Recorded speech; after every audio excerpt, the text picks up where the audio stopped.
Hey, what's going on, guys? It's your boy Sam Daly, aka Gucci Torch. Today I'm going to be showing you and diving into some Streamlabs, showing you some basic setups, building some scenes, adding some devices so that you can get started with your own streaming endeavors. Let's go. Okay, guys, so the very first thing you're going to want to do is you're going to want to download Streamlabs OBS to your PC, and you can do that with just a quick Google search. So we'll open up Google Chrome. We're not looking for Google, are we? Streamlabs OBS. Google that, and it's normally it'll be that very first option, and this is what you should see. You should see Streamlabs all-in-one live streaming software. You'll see a picture of Pokimane and this guy holding the guitar right there at the top right corner. Just all you got to do is click download, and it should already configure. It will know whether you're running a PC or Mac, and it'll download to it. But you'll see that right here. So once you've downloaded the executable, go ahead and run it and follow the prompts, and go ahead and just download Streamlabs OBS to your PC. The next thing you're going to want to do is, once you have it downloaded, go ahead and open that bad boy up. And I already have my Streamlabs set up, so here is mine. I have my camera, my webcam, and all my scenes, all my sources and whatnot added.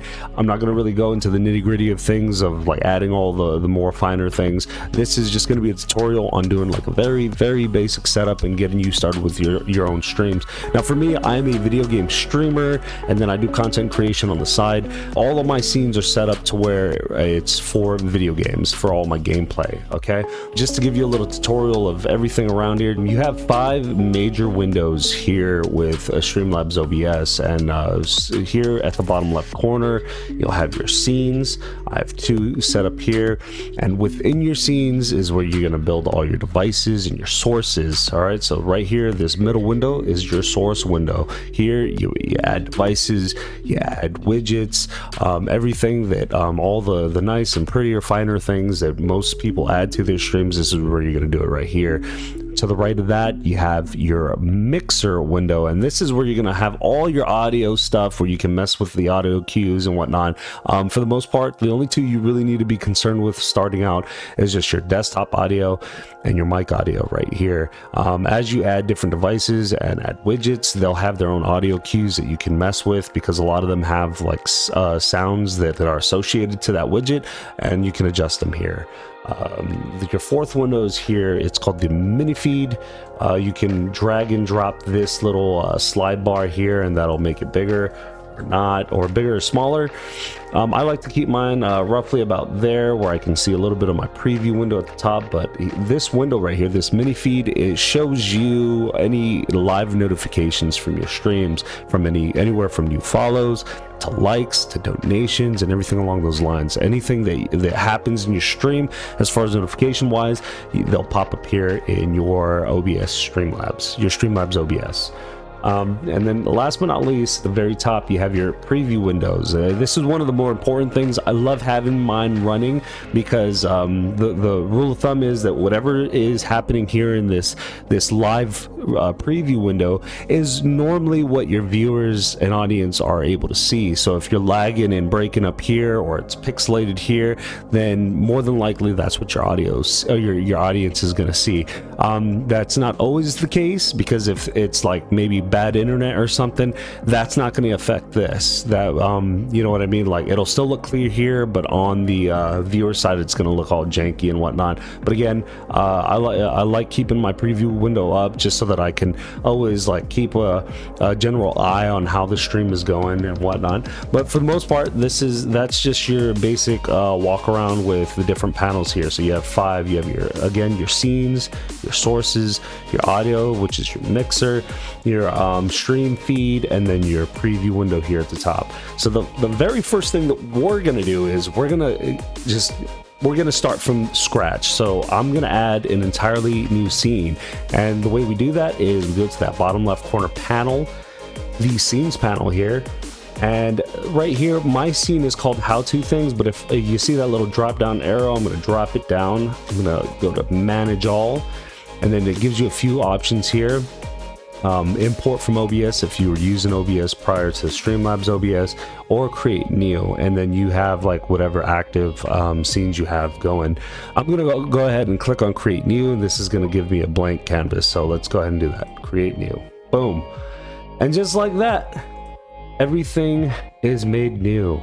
And again, if you go back over here to manage all under your scenes, you can give it a name. I'll name this like example. And then you got to make sure you hit this check mark. If you don't hit the check mark, it's not going to rename it. So for example, if I hit rename and if I hit rename and call it Gucci Torch, and then I just like hit done, it's not gonna change the name at all. So just remember that if you change the name, you have to hit that check mark right there. Okay, all right, sweet.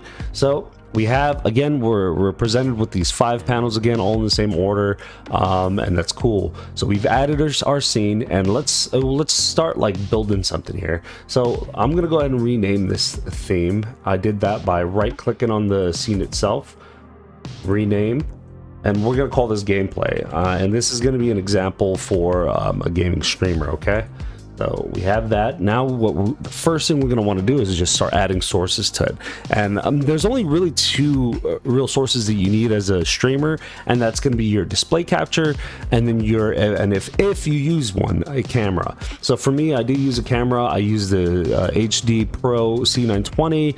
I'm going to go ahead and add that first, my video capture. Okay, and so the way we're going to do that is right here in that middle panel under your sources. To the top right corner of that panel, you got that plus sign. Go ahead and click on that. You're going to be presented with all these options here. We're going to look for a video capture device. This guy, go ahead and click on that. Once it's selected, add source.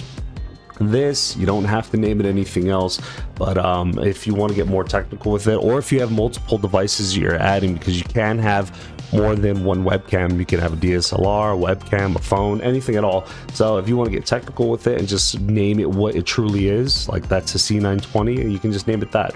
It's all totally optional. So once you give it a name and you select and you add that source, you're going to be prompted with this window, and this is the properties of that source of the video capture device. So under device, you want to click down that drop down window, and we're going to look for the HD Pro webcam C920, and there it is. Go ahead and select that, and there I am. Hey mom, what's up? So what I like to do at this point is you can leave it as that, done.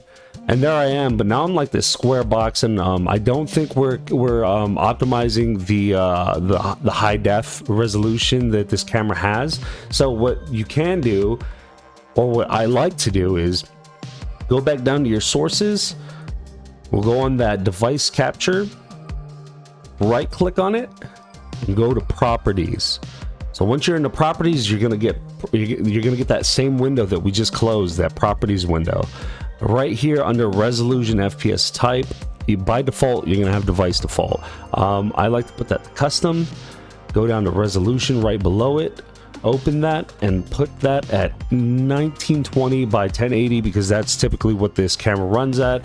All these other settings, don't worry about them right now. We'll get into more details later on, and maybe in a whole another video. But right there, now we're utilizing the high def part. I'm gonna make this smaller. I like, for gaming, I like placing my video capture device off to the right a little bit. That might be a little too big, so I'll grab one of the corners and make it a little smaller. There we go.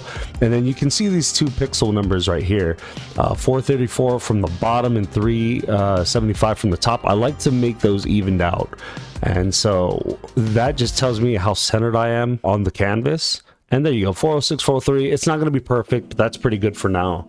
So there you go, guys. We have a video capture device added.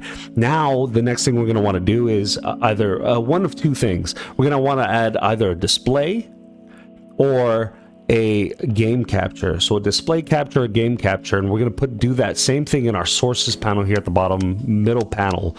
So go back to your sources, that plus sign, and then they'll be right here to the left side, display capture, game capture. For this, I'm going to go ahead and just do a display capture, add source, and then you can call this whatever you want. because if you have multiple displays like I do, I only have two, but I'll just call it like main display or something, you know what I mean, like main monitor or something along those lines. So main display, add source, and then here under the properties you're going to be prompted to choose a different display, one of the, you know, to choose one of those displays that we just talked about. So I'm going to go ahead and just keep this as display one, which is my main monitor. Go ahead and hit done. Cool. So now we have our display, we have our device, our video capture device, our video camera. But one issue that I already see is that I don't see me anymore, like right here. Where did I go? Well, if you go back down here to your sources panel, you'll see the two devices that we have. So you have the C920 and then you have the main display. But the way this thing works is like a layer of cake, right? Or just, I don't know why I said cake, but the sources panel works as layers, and the way you want to approach this is in a pyramid manner. So all your bigger things you want at the bottom of the pyramid, and then as you work up you want to get smaller and smaller with your different components. So we know that our main display takes up like the entire canvas, so it's a much bigger part of our layered. So we're going to want to put that closer to the bottom. And there I am. And so we put the C920 at the top, and my camera is right there, guys. What's up? And so that's one thing you're going to want to consider as you go on and you add more devices, you add alert boxes and things like that, is you want to, again, just make your things at the bottom of those layers, you want those to be your more bigger items, your bigger components. Okay, so just keep that in mind. Okay, the last thing we're going to do is our mixer. So our sound, honestly, there's so many different things you can do with audio, but for a very basic setup, the only things you really need to be concerned with is the desktop audio and the mic audio.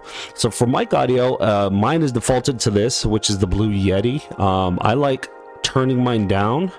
You know, if you're pinging in the red like this, that's a big no bueno. That's going to be popping and crackling in your ears. And this is things you really have to take into consideration, because when you're streaming, you want to be appeasing to your audience and to your viewers. Well, if people are coming into your stream and they are just hearing very loud crackling, they can't understand you because it's like just peeking out, then you know that's something you're going to want to change. And the way you do that with your mic, at least, is by manipulating it with the sound bar here.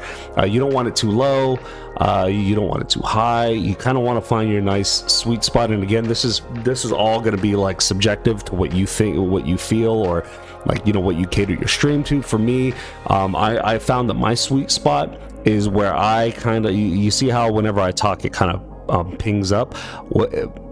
Pinging into like the yellow portion of this is what I find to be like the prime spot. Again, it's all subjective. That's just my opinion. All right, but that's one of the best practices you can do. Always take into consider your audio. And then for me as well, I don't have any audio playing with the desktop right now, but I tend to like to keep my desktop audio, because the desktop audio is going to pick up all your game, your Spotify, your Pretzel, your music. All that is all going to be filtered into one source, which is your desktop. I like to keep my game just a little bit lower than me, because I want people to hear me and not so much my game as much, but more of a balance kind of thing. But again, all up to you, whatever you want to do. All right, guys, the next thing we're going to want to do is we're going to add another scene. So this scene that we have set up, we have a device, a video capture device, which is our webcam, and then we have a game display or a display capture for just kind of showing people what's on your screen. But let's say I'm a talker and I want to be able to chat to people, and I want more of a close-up shot. So what we can do is we can change a scene, we can add a scene. What we're going to do is go to your scenes panel here to the bottom left corner again, go to that plus sign, we're going to add one, and let's just call this chatting idle. Cool, done. So now we have a blank slate scene. We're gonna have to go through and add our sources again. And you want to be creative with this. Do whatever you want. But for this, all I want to do for a chatting idle screen is I want to add like a device again, my video camera. So we'll add that C920, and it's already as big as our canvas is. And then let's add like the display capture again. Boom. Display capture. Let's change our layers. this time we'll put our display on top because we're going to make it smaller. Boom. And let's say we just want to, you know, keep it nonchalant and keep our display there at the side, and there we go, guys. And boom, that's all you really need. So the camera's kind of dark. I'll go ahead and show you how to like kind of fix that a little, because I do have lighting on. It doesn't look like I have any lighting on me, but I do have a light on. What I like to do is I'll go into the properties of the camera. So right there, right click on your video capture device. We'll go up to properties, and then again we're in that properties window. Well, we already switched to custom. We're in that HD mode. Match output FPS, I'll keep it at that. Video format, I noticed that MJPEG is probably like one of the better. Color space 601 is again, this is all trial and error kind of stuff. You can go into 709 or 601. I found that my best results are with 601. Color range, I go to partial. Again, trial and error, guys. Just try that. And then where I'm going to go is configure video. You click on that, you're going to get this properties tab here at the bottom.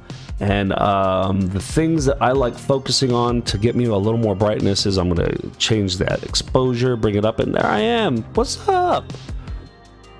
And just like that, it's a brighter day, man. All right, man. So we have the audio set. We have two scenes put into place. We have them pretty much set up to how we want them. Let's go ahead and switch back to our gameplay scene.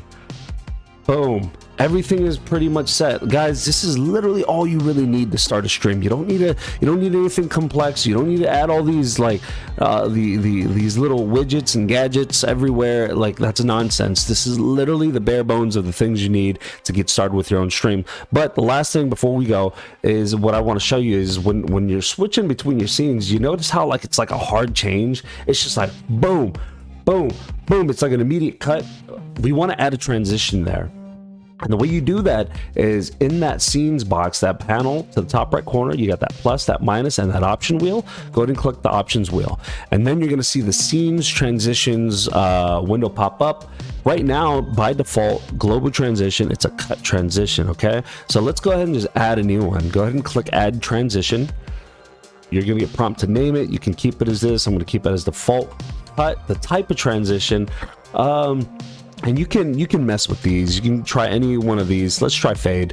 The duration, this is the time in milliseconds, I believe, and this is how quick it goes or how long it's going to go.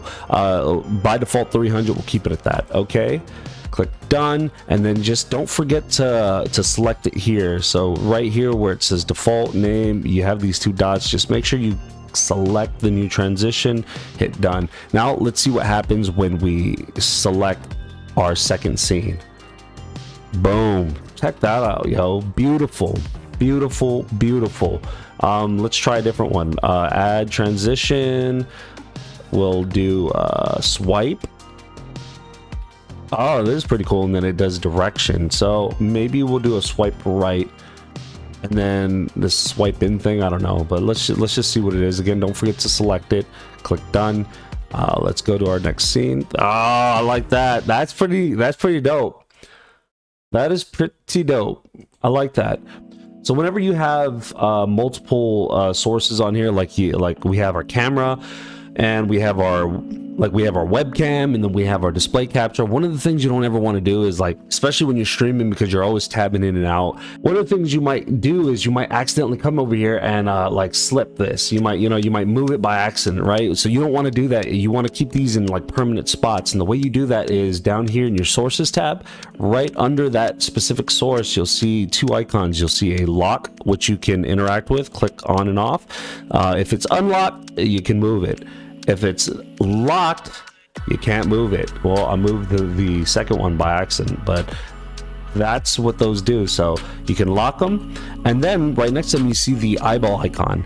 Well, when you click those, that just toggles on and off the visibility of that one scene. So like, say let's say in the background we're watching something on your stream, and for just like momentarily you don't want the camera on because you're blocking something that you want the viewers to see, you can just easily come down here, hit the toggle off the visibility, and there you are, you're gone. And you know, it's all momentarily stuff. Once you're done with what you're showing people, you can toggle it back on. Really cool stuff, man. Really cool features here in Streamlabs OBS. All right, let's swap over here.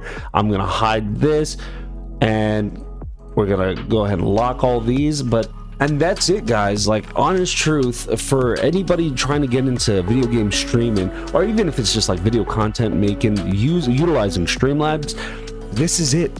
That's all you need. This is everything you need to just build and get started with your own streams. Now, again, I feel like the people go and make things a little bit too complicated, and they try adding all these like extra things, which is no problem. It's no big deal. But you want to master the smaller things and get all these things right first before you start doing all the bigger, more complex things, okay? But again, guys, very simple setup. This is what you're going to want to do. You'll want to have if you're doing video game streaming, again, you'll want to do one for gameplay. If you're utilizing a webcam like I do, I highly suggest making a scene that's specifically for chatting and idle talk and conversation. It's always a good tool to utilize, and you know, it's always a good I feel like it's a good way to approach viewers. It makes it more personal. But that's it. Do me a big favor, comment down below, let me know what you think of the video, give me some feedback if it's helped you. If it hasn't, let me know. I want to hear from you. In the next video, I'm going to show you how to optimize your Streamlabs OBS settings, how to go live to get the best quality out there, and how to stream to Facebook or Twitch. Thanks again, guys. We'll see you in the next video. Take it easy. Peace.